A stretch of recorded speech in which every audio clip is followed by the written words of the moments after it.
로마서 1장 8절로 15절. 먼저 내가 예수 그리스도로 말미암아 너희 모든 사람에 관하여 내 하나님께 감사함은 너희 믿음이 온 세상에 전파됨이로다. 내가 그의 아들의 복음 안에서 내 심령으로 섬기는 하나님이 나의 증인이 되시거니와 항상 내 기도에 쉬지 않고 너희를 말하며 어떻게 하든지 이제 하나님의 뜻 안에서 너희에게로 나아갈 좋은 길 얻기를 구하노라. 내가 너희 보기를 간절히 원하는 것은 어떤 신령한 은사를 너희에게 나누어 주어 너희를 견고하게 하려 함이니 이는 곧 내가 너희 가운데서 너희와 나의 믿음으로 말미암아 피차 안위함을 얻으려 함이라.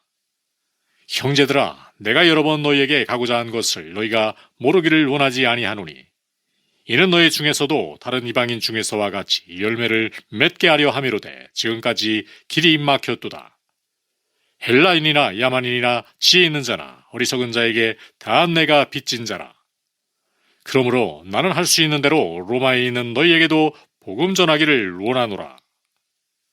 기도한다는 것이 무엇인지를 아는 사람에게는 하나님은 매우 가까이 계신 분이십니다. 그리스도인은 하나님의 새 언약 안에 있어서 하나님께 나아갈 수 있는 자격이 주어진 사람이며 또한 그것을 즐거워하는 사람들입니다. 우리는 하나님께만 기도를 드리며 그분을 인격적으로 접촉하고 교제함으로써 바울의 고백처럼 내 하나님이라고 말할 수 있습니다. 바울은 자신의 소원이나 간구의 제목을 가지고 바로 하나님께 나아가지 않고 먼저 하나님께 감사하는 기도를 드리는데 감사의 기도까지도 예수 그리스도로 말미암아서 드립니다. 주 예수 그리스도를 떠나서는 하나님께 감사조차도 할 수 없는데 왜냐하면 문제의 진상이 주님을 떠나서는 전혀 하나님을 아는 지식도 없고 예수님의 피가 아니고서는 하나님의 지성소에 들어갈 수가 없고 그로 인해 하나님께 나아감을 얻지도 못하기 때문입니다. 그리고 바울은 다른 사람들을 위해서 중보의 기도를 드렸는데 그는 그처럼 바쁜 환경 가운데서도 기도할 시간을 얻어 다른 사람들을 위해서 기도를 드렸습니다. 사도 바울의 삶에 있어서 하나님의 뜻에 전적으로 복종하는 것보다 더 중요한 것은 없었는데 그것은 기도할 때에도 마찬가지였습니다. 우리는 기도할 때에 자기의 주장을 할 때가 많고 자신의 요구만을 말하고 마치는 경우가 너무나도 많은데 사도 바울의 경우에서는 그렇지 않았습니다.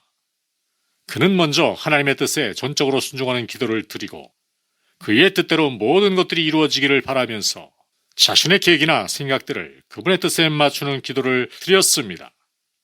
그는 하나님의 전도 사업을 위하여 로마에 가는 길을 열어달라고 특별하게 기도하고 있었음에도 불구하고 그 문제에 대해 하나님의 뜻에 조용히 순복하면서 자신의 소원인 로마로 가는 길이 어떤 방법이든지 하나님의 뜻 가운데서 이루어지기를 기도합니다.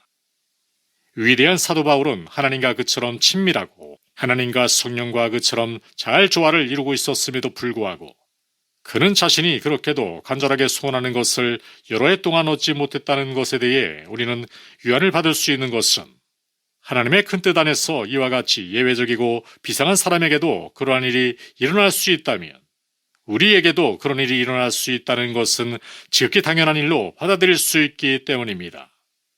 바울은 로마의 그리스도인들을 방문하고 싶어 할 뿐 아니라 그렇게 할 계획도 세워놓았습니다. 그는 서바나에 가서 설교할 대단한 소원을 가지고 있었으며 그곳에 이르게 될 때가 오면 그 길목에 있는 로마도 들려야겠다고 생각했던 것입니다. 마음속으로 그러한 계획을 세워놓고 그렇게 원하였지만 자기의 마음속의 소원이 하나님의 뜻과 부합되어 좋은 길이 열려지는 결정적인 확신이 들기까지 그 일을 행하지 않겠다는 것을 분명한 원칙으로 세워놓고 매우 세심한 주의를 기울이고 있는 것입니다.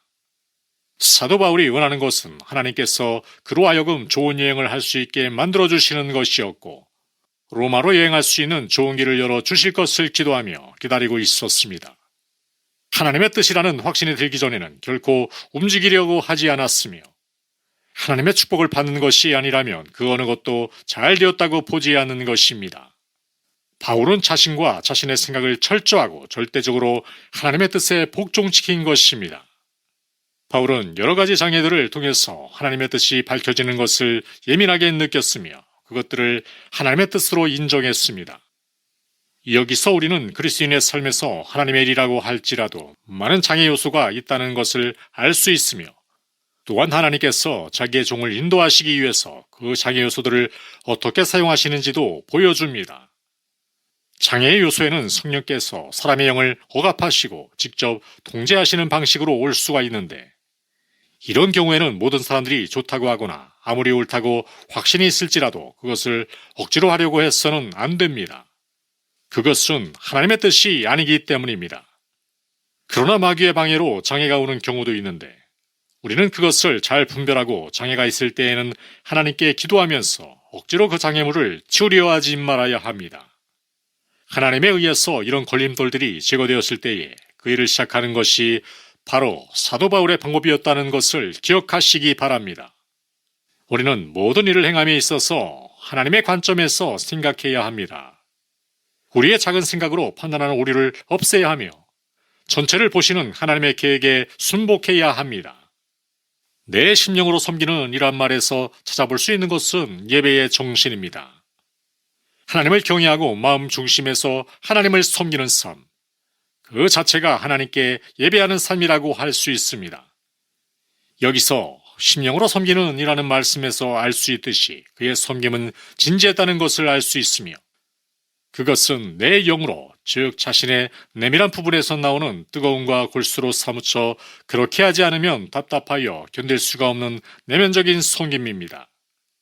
심령으로 라는 말은 육적이지 않고 영적인 섬김이라는 말로서, 육적인 것은 자신을 가시하고자 하는 욕구로 이루어지며 자신의 지식이나 학식을 자랑하는 것인데, 그 반대가 되는 영적인 것은 최선을 다하되 자신을 드러내지 않는 것이라고 할 수 있습니다.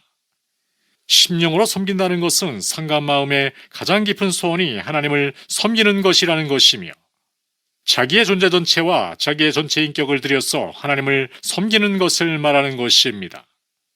사도 바울은 성령이 나타남과 능력을 알았으며 그 능력에 힘입어 설교했으며, 사도는 이러한 신령한 은사들을 나누어 주어 그들을 견고하게 해줄 수 있음을 믿었고 또한 그렇게 하기를 원했습니다.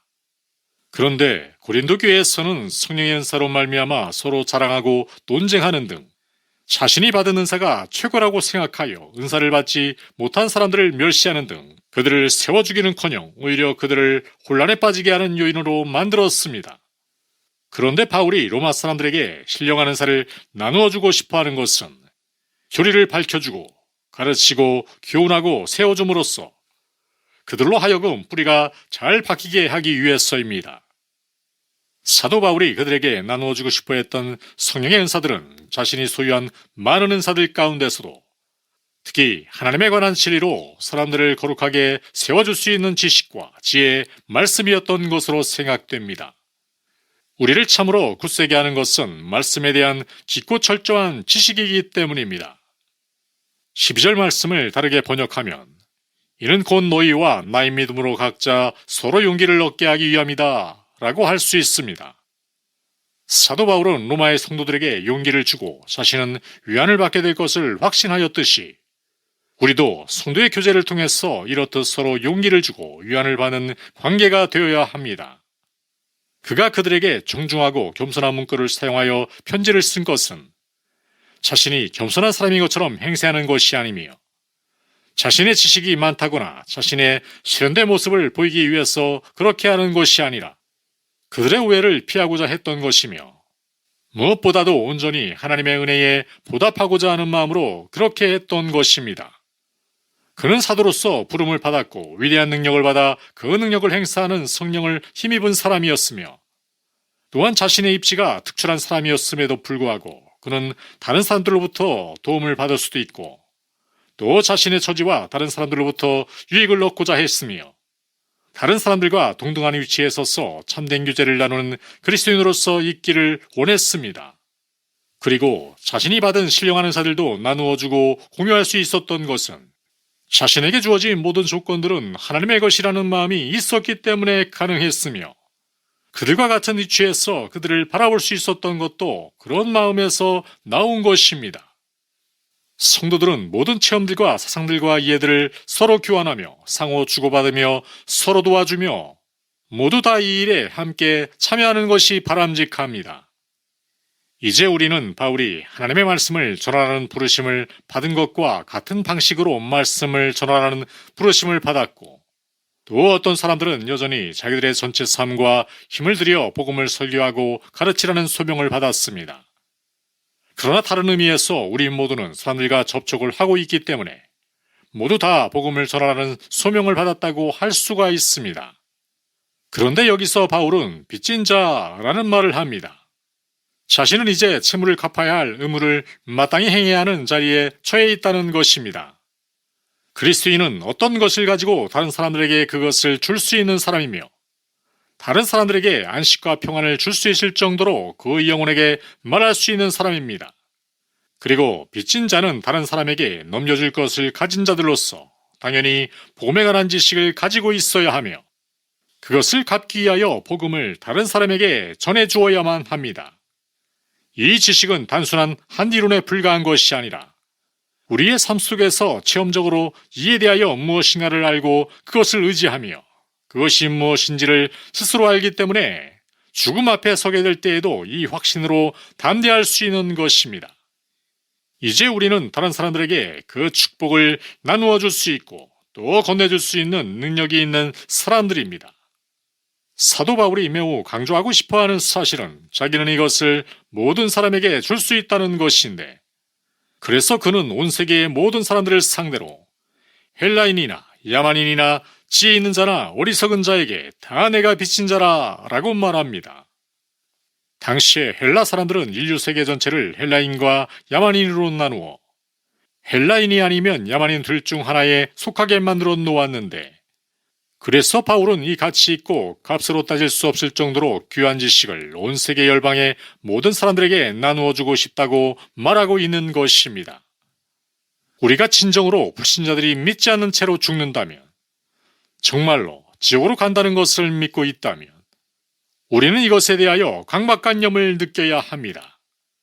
그리고 우리는 영광스러운 복음이 자기를 위해 해놓은 일을 의식하고 그 영광스러운 복음으로 말미암아 모든 기쁨과 평강과 행복을 체험함에 따라서 다른 모든 사람들도 같은 유익을 누릴 수 있기를 간절히 바라는 마음으로 나는 빚진 자라는 말씀을 대해야 할 것입니다.